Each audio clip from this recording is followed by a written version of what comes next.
Komisi Pemberantasan Korupsi meminta tidak ada lagi penyaluran bantuan sosial atau bansos jelang pilkada. KPK menilai banyak masyarakat memilih caleg maupun pimpinan daerah karena faktor uang atau bantuan.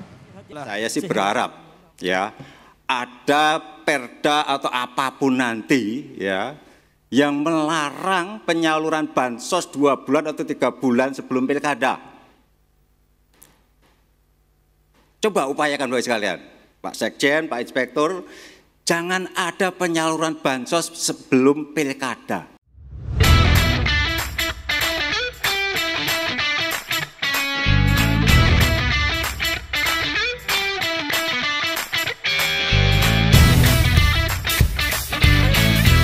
Assalamualaikum warahmatullahi wabarakatuh. Salam sejahtera bagi kita semua. Salam Om Swastiastu, Namo Buddhaya, salam kebajikan. Masih bersama dengan Intel Donat yang pada malam hari ini tentu akan membawakan informasi menarik. Apa yang menarik? Nah, tentu masih seputar politik Indonesia. Kita tahu beberapa hari yang lalu ini ada kabar cukup menarik nih ya. Jadi Mahkamah Konstitusi itu sudah menaikkan atau mengunci jadwal Pilkada 2024. Apa yang menjadi istimewa? Yang menjadi istimewa adalah ketika jadwal pilkada itu sudah dikunci oleh Mahkamah Konstitusi dan dikuncinya itu bulan November, tanggal 27 November. Ini yang menjadi menarik karena November adalah 1 bulan setelah Jokowi lengser. Nah, keinginan Jokowi atau keinginan istana dan reng-rengannya dan juga kawan-kawannya sebenarnya itu inginnya itu pilkada ini dilaksanakan pada bulan September. Jadi 1 bulan sebelum Jokowi lengser. Tapi sayang sekali MK tidak mengabulkan itu. MK mengeluarkan putusan atau mengeluarkan peraturan bahwa Pilkada 2024 ini akan diselenggarakan pada 27 November 2024. Jadi 1 bulan pasca Jokowi lengser. Ini bencana bagi Jokowi. Ini bencana bagi Jokowi. Karena ketika Pilkada ini diselenggarakan pada bulan November, itu artinya potensi Jokowi untuk cawe-cawe atau bagi-bagi bansos dan lain-lain itu hilang. Itu tidak ada kemungkinan itu. Potensinya hilang. Ya minimal, setidaknya minimal berkurang lah potensi itu. Nah, jadwal pilkada ini ditetapkan di 27 November agar potensi-potensi terjadinya pelanggaran seperti Pilpres kemarin itu berkurang. Nah, lalu juga kabarnya KPU dulu digadang-gadang akan membuka atau pendaftaran akan diterima itu pendaftaran calon bupati, calon gubernur dan wali kota itu akan dibuka pada bulan Juni. Tetapi kenyataannya hari ini dimundurkan, ya dimundurkan bukan bulan Juni lagi gitu. Tetapi untuk pendaftaran bakal calon bupati, wali kota dan juga gubernur itu akan dibuka pada bulan Agustus 2024. Nah, ada waktu 2 bulan tuh sebelum Jokowi lengser. Jadi waktunya pendek. Dan mohon maaf, Jokowi nggak punya lagi itu potensi atau apa kesempatan untuk cawe-cawe dan mempersiapkan semuanya. Nah, di Pilkada 2024 nanti akan ada 37 provinsi yang mengikuti pilkada dan 508 kabupaten kota. Jadi dalam pilkada tersebut nanti di 2024 di bulan November nanti itu akan ada pertarungan besar kolosal ya. Karena akan ada 37 kursi gubernur yang diperebutkan dan ada 508 kursi bupati dan wali kota yang akan diperebutkan oleh para calon-calon. Nah, memang banyak sekali ya nama-nama populer. Nama-nama populer seperti yang akan maju di pilkada ya RK Ridwan Kamil. Ada lagi Hovifah, lalu ada mantan wali kota Surabaya Ibu Tri Risma Harini ini akan mencalonkan. Lalu bukan tidak mungkin juga ada kemungkinan calon-calon yang memiliki atau figur-figur yang memiliki popularitas semacam Caimin Nah, ada Caimin, lalu juga ada Ahok, ada juga Sandiaga Uno, dan beberapa nama-nama populer lainnya itu kemungkinan akan maju di pemilihan gubernur nanti saat pilkada November nanti. Nah, karena Jokowi ini sudah lengser, ya, Oktober ini sudah lengser.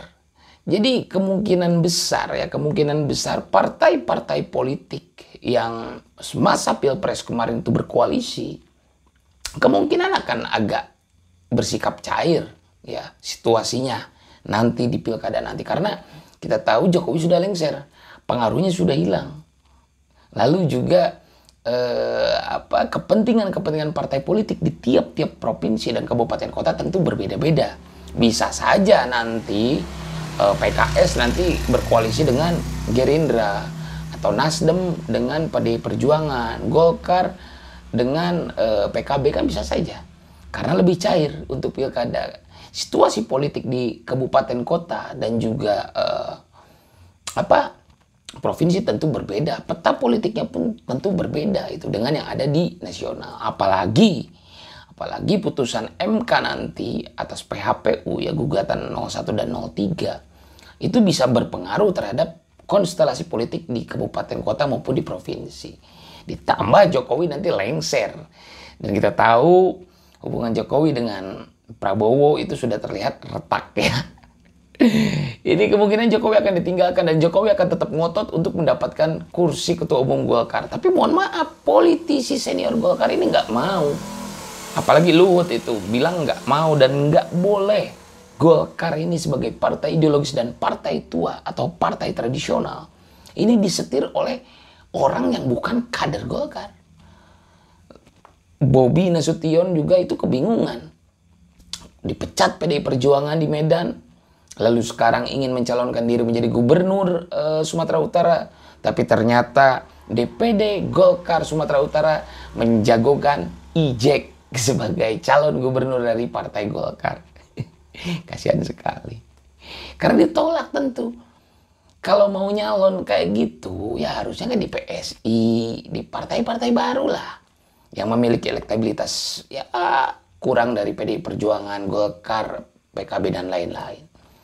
Jadi ini kebingungan ini terhadap Jokowi. Keluarga Jokowi ini akan kebingungan karena kendaraan yang akan digunakannya itu akan bertarung pasca Jokowi lengser.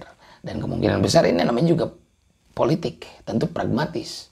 Bisa saja Jokowi ditinggalkan, apalagi melihat bagaimana sekarang Prabowo mulai meninggalkan Jokowi. Putusan MK saja tentang penjadwalan pilkada ini sudah bertentangan dengan apa yang diinginkan oleh Istana.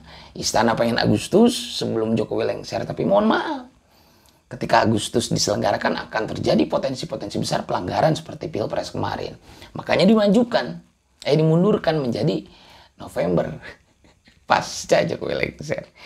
Ditambah lagi kabar terbaru ini, KPK ini hari ini sedang menggodok dan mengajukan peraturan pada pemerintah daerah maupun pemerintah pusat tentang tidak diperbolehkannya aktivitas membagi-bagikan bansos 2 atau 3 bulan sebelum perhelatan pemilu, pilkada maupun pilpres ke depannya. Ketika ada peraturan itu dan perdanya ada tiap-tiap daerah, ya nggak ada lagi tuh guyuran bansos dan politik gentong babi ala Jokowi. Oke, gitu saja mungkin informasi yang menarik sekali. Memang kita tunggu saja apa ke depan, situasi ke depannya mau seperti apa. Kita lihat saja, mudah-mudahan demokrasi ini dengan adanya perubahan-perubahan dan juga sikap MK ini bisa lebih baik ke depannya. Dan demokrasi ini bisa sama-sama dijaga bersama-sama oleh masyarakat maupun oleh institusi-institusi pemerintahan penjaga demokrasi. Itu saja mungkin informasi yang bisa saya sampaikan. Semoga bermanfaat. Akhirul kalam. Wallahu muwaffiq ila aqwamit thoriq. Assalamualaikum warahmatullahi wabarakatuh.